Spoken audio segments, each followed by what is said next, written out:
Indeed, from the Foundation Media channel, thanks very much for joining us from wherever you're watching us here in Kenya, East Africa, and across the amazing African continent.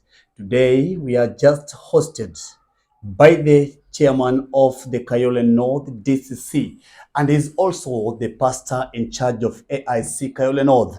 And we are in his office, whereby we are going to discuss a number of issues pertaining his leadership at the DCC level, and also as the pastor in charge of Kayole North. Welcome very much, Reverend Makau. Thank you. Though I'm welcoming you in your own office. No problem. Thank you Welcome very much. also. First of all, I'd like you to tell us more about yourself. Give the introduction of yourself so that our viewers can be able to understand who is Reverend Makau. Okay. My name is Reverend Simon Makau. I am born and brought up in Machakos County. And in the year 09, I joined this church, AIC Kayole North, as a pastor. Yes. And since then, I have been serving as a pastor in this church, Africa Inland Church, Kayole North. And I have a family, I have a wife, and we are blessed with 2 daughters. Okay. Thank you. I normally hear that when you're serving in the ministry, a pastor is a called person. Mm-hmm. Can you tell us how you are called? Because we want to understand what is this calling. How are you called? Well, I got saved in 1994, somewhere January, I think, date 7. Yes. And later on, I just began feeling a burden of reaching people with the gospel. And it took some time before I understood that it was God influencing me to get into full-time ministry. But I recall, because those days I was in high school, I recall the ministries that I used to do. And at a given point, the Lord spoke to me clearly that He wanted me to join full-time ministry even after Form 4. And that is what I did after Form 4. I took some time. I went to my senior church leaders. I explained to them. And I was given some assignment before they sent me to a Bible school. And later I went to a Bible school, did my undergraduate, and even did my postgraduate. And that's how I landed to AIC Kayole North and Church. As I was getting into the gate, I realized Kayole North is a big church. Mm-hmm. I can call it among the middle churches. Mm-hmm. Can you tell us the state in which you found Kayole North as a church? Well, as I said, I reported to AIC Kayole North in the year 2009. Yes. I can remember it was July 5th. At that point, just as you can see, the compound was the same way it is in terms of we have not even added any other, we have not bought any other plot. This is the place where we were. And at that point, we had a small iron sheet building that we used to use as a church. And part of the compound was also another iron sheet buildings for the school. So we did our best as we grew. The year 2011, 2012, we initiated a program of constructing a permanent church building. And since then, we worked on it. By the year 2018, we were done with the current structure that we are using. So generally, there has been so much developments within the compound. And this has come because of the unity between the pastoral team and the leadership of the church. I cannot attribute this to maybe myself. You know, that some people would say this is what they have done. Yes. But as I look at it, I see some of the things I did not even have ideas on how we can do that. But through the leadership of the church, we were able to mobilize the entire church and the community to put up good structures within the compound. What are some of the challenges that you have been encountering as you grow the church? Because I normally believe the Christian-based institutions do not have much challenge because it is a spiritual center of excellence. Mm-hmm. What are some of the challenges that you encounter as a minister? I will surprise you. Yes. That one of the greatest challenges, it is to help the church separate the social welfare and the spiritual welfare of the Yes. members. Yes. That sometimes we find ourselves is like we are doing so many things that are social, have no connection with our commitment to Christ and all that. And so that has been a challenge. Mhm. And I keep on telling people that even if we socialize, we do things together, we live together, we should also remember that our agenda as a church, it is to proclaim Christ and to live for Christ and to desire to go to heaven. And that is what I feel is a challenge. And again, I can ask myself, there are people who come to church majorly because they believe whenever I have a problem, the church will chip in and help me out. That's what They I have thought. not come to grow the church. Yes. Now, in that connection, may I ask you, Mhm. how long does a member qualify to become a member of AIC Kayole North? The moment Now, you have come today, how long do you take to become a member of AIC Kayole North? And which considerations do you put in place? okay. Membership in Africa Inland Church Kayole North is quite unique. Yes. Now that we are in an urban setting, we don't even write names and keep a record that these are our members. When we are, every Sunday we ask whether we have visitors. When the visitors raise, we congratulate them and we encourage them to become our members by continually coming to church, joining groups, such that as time goes by, we will now declare them to be our members through the church groups. See it this way. There are ladies in the church, Yes. so they have their own group. So if you want to become a member and you are a lady, you are supposed to join that women group. If you are a man, a married man, there is a group for the married men. You join that group. Your commitment and your registration to that single group of the church, that is what we acknowledge as a membership for the church. Because we cannot just say that people come to church, they register. People can come, register today, and leave.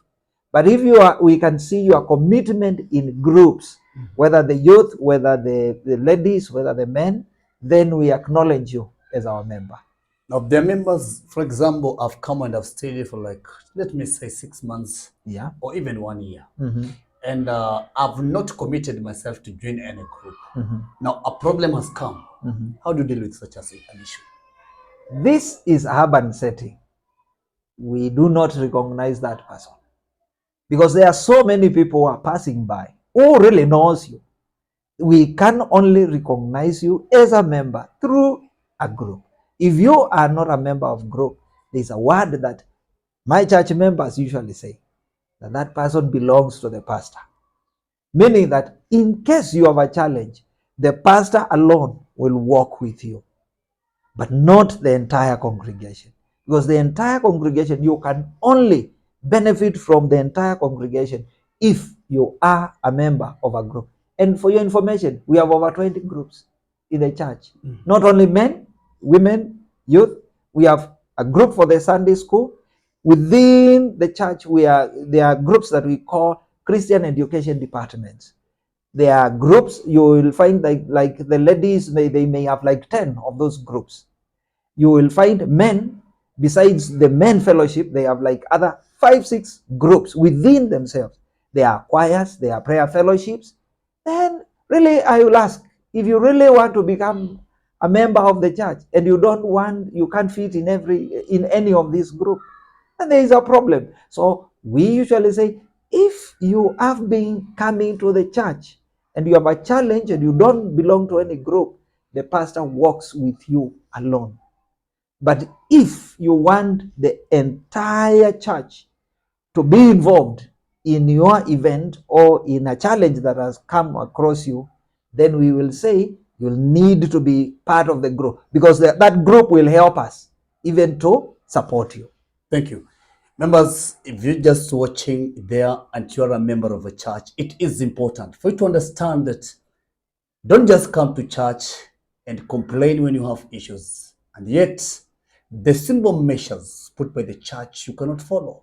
Joining a group in a church setting is very important. The group recognition of you will give the church recognition of you, and at the end of it all, you shall have to be assisted. But if you walk in your own island, as the pastor says it clearly, he'll be the only person to stand with you. Be careful. Thank you, Reverend Makau. Yes. Let me now cross a bit over to a discussion about the obligation given to you by the Administration Council to lead the DCC of Kayole North. Can you first of all tell us who are you at the DCC level? Well, I have been given the opportunity to lead the DCC as the chairman. Yes. And therefore, I lead the council that makes decisions for the district church council, which has 4 churches as of now.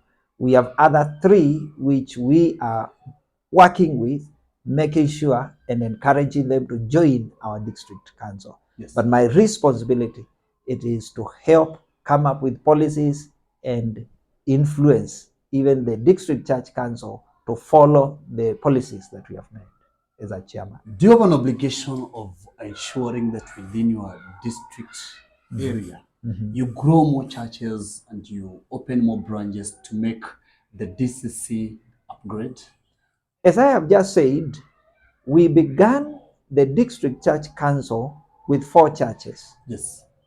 And as we talk, there are other 3 whom we are trying to talk to, influencing them so that they may join. If at the end of the day they join, that will be 7 churches. That is to mean purposely it is your mandate, yes, as the chairman of the district council, to ensure that the church opens up the branches. Yes. Yes. And then we have even other pastors who have been trained and they have not yet established churches. And therefore we are working together with them to help them come up with new churches. We will be encouraging them to open new churches so that even the district church council grows. And that is purely my mandate, to encourage them and to oversee what they are doing. Kayole DCC has been a big diocese, but now I understand it has been split into 3. Yes. What could be the reason why the district was split into 3? The reality is that was part of growth. Yes. We were 13 churches. And 13 churches, when we come to our council, every church is bringing 3 members. So 13 times 3, that goes to 39. That is a big number. You begin at the liberation, and within hours we are discussing, deliberating on one thing. So we felt at least to have smaller district church councils where people can quickly make decisions, and then we grow. And that is why we came together as the leaders of that larger Kayole DCC, and we felt that it was necessary for us to split it into 3. And we did that with a lot of harmony, with consultation to our seniors, that is the regional church council and the bishop's office, and they gave us the permission, and that's how it happened. Thank you. There's a challenge of character issues. That is something I normally call character assassination. In the body of Christ, this has been seen in many occasions, in many orchestrations. Now, how do you curb the situation? Because character issues has been accompanied by so many preachers and ministers of the word, and has been the issue all over the country. Within Kayole North DCC, how do you accommodate the pastors with such issues? Well, the reality is, when we talk about character issues, and specifically because the way I hear you asking the question, it pertains to pastors. Yes. So if a pastor has a character issue, we are encouraged by the church constitution and the Bible to follow the Bible way, that we call that brother, that sister, the church leader. We help that person realize the challenge that the person is going through. And then we do our best to correct. We want to believe, and as I talk, there is no one we have ever corrected and the person has refused. So it is all about, if somebody has gone in a mess, we come together, we sit together, we pray with the person, and we encourage the person to transform. That is all we are supposed to do. Thank you very much. For very long duration time since I was born, in fact, I think I've never seen a pastor within AIC, either in court, mostly in social media. The way I see the pastors from other churches. How do you curb that? One, from our constitution, Yes. the African Inland Church Constitution, no church leader who is supposed to take the church to court based on the scriptures that it is we to advise even the world, not even the world to advise us. And therefore, we say the reality, if there is a problem, raise it through the necessary leadership and let the leaders sit down and try to sort it out. If there is a real challenge and at the local level we are not able to sort it out, there is a district church council, we take it there. If it's not able to sort it out, we go to the regional church council. If the regional church council is not able, we go to the area church council. If at that point it's not possible, then the area church council has a mandate to form a tribunal which will listen and handle the case, the issue at hand. And we seriously discourage church members or church leaders taking church issues to court. And for your information, if you happen to do that, you are supposed to be disciplined by the church. Okay. Yes. Last but not least, as a pastor of AIC named Kayole North, I understand you are a lecturer, number one. Yes. I do understand you have a Bible school. Yes. I do understand you have a school. Yes. That is Kayole North Education Center. Yes. Now, how do you balance the equilibrium to ensure that all the mandates given to you by the different segments reach your services, reach to them? Yes. One word, delegation. I cannot be in the AIC Kayole North Educational Center and at the same time I am in the Raka Bible College, and at the same time I am in the church. It is not possible. So there are systems that we have put in place. Structures. Yeah, there are structures that are okay, that the school will run. I only receive reports. And I have my own time to go through the reports, to meet with the head teacher and the staff to make sure that all is well. But I don't spend my time in the school. Now, in the church, we are serving 4 pastors. And within these 4 pastors, we have responsibilities. So every pastor has his or her own responsibility. So I can be now teaching in the Raka Bible School while there is another pastor handling issues of the church at that time. And there may be something happening in the school. Even another pastor can also handle that.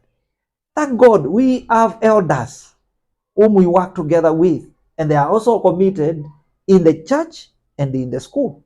So delegation, I make sure that I don't do everything. I just delegate. I call an elder. I ask elder so and so, please can you help me in this? And most of them, I have not found any resistance. They will just do that. And if it is teaching in the Bible school, I create my own time just to be in class and develop other leaders, because that is also part of my mandate. The Bible is very clear that pastors should also be teachers of the word. Thank you very much. Make an arrangement. We also open a media channel here so that you can be able to accommodate all of them. Okay. Finally, I'd like you to look at that camera and I'd like you to talk about the Raka and invite people to the Raka.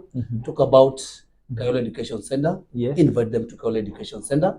Talk about AIC Kayole North, invite them to Kayole North. And also talk about your career as a lecturer. And tell them to come to you so they can be able to be imparted and to be instilled with that knowledge and understanding. Okay. Yes. Let me begin by thanking everybody for just listening to this clip. And I want to just talk to the parents within the estate of Kayole. We have a school called AIC Kayole North Educational Center. And I want you to know that we have trained teachers. We don't just pick teachers anyhow. We have trained teachers. Bring your child in this compound, and I want to assure you that child will never be the same again. The child will receive academics. The child will also receive good morals from our teachers and our pastors. The child will even be secure because our compound is fully secured. You will not just leave your child here and the child can't get lost or anything cannot happen to the child because the compound is clear. We offer good food for those who do not want to carry food from home. The child can come and we offer good food. And you can interact with us through the ed teacher, and I know that you will learn more about us. We have a new structure for the school, and you can pay visits anytime and come, go through the school and see where your child can study. We have a potential of even growing your child. Secondly, about the Africa Inland Church AIC Kayole North, this is a church where you should belong to. You come to this church where the word is preached. We have no other business other than inviting people to come to Christ. And if you come to this church, join a team. You will grow spiritually because that is what we give priority. You'll grow socially. You will also grow economically. We do our best to make sure that we not only talk about heaven, but also our social life and also our economic life. Welcome to this church, and you'll never be the same again. You can even grow your talents even through this church. About the Raka Bible College, this is a college that trains church leaders, both pastors and other leaders. We train only on Saturday from 8 to 4. And if you feel the Lord has called you and you need training, we invite you to join us. You can come to the compound anytime and meet me so that we may talk about admission. But I can also give you my number. You can call 0725 972724. Let me repeat it again. 0725 972724. If you call that number, I will talk to you, and I will explain more about the Raka Bible College. But come, train with us. And that is my joy. My joy is see churches being led by trained pastors. And I know if you are interested, you can come and we can equip you. Thank you very much. Indeed, thank you very much, my viewer. That was Reverend Simon Makau, Kayole North Church. And as I've spoken clearly, join the Bible Training College, join the school, and join the church. As he has promised us, we'll be able to gain a lot. Allow me to say that indeed, many times, parting is such a sweet sorrow. But because we must part, allow me to give him a hand of appreciation for making time for us. Yes. As I say goodbye. Welcome. We shall visit you again. Yes. And we shall have tremendous talks and discussions here at this very desk. As I exit the scene, my name is Daniel Tebikui, journalist, Foundation Media Channel. Welcome.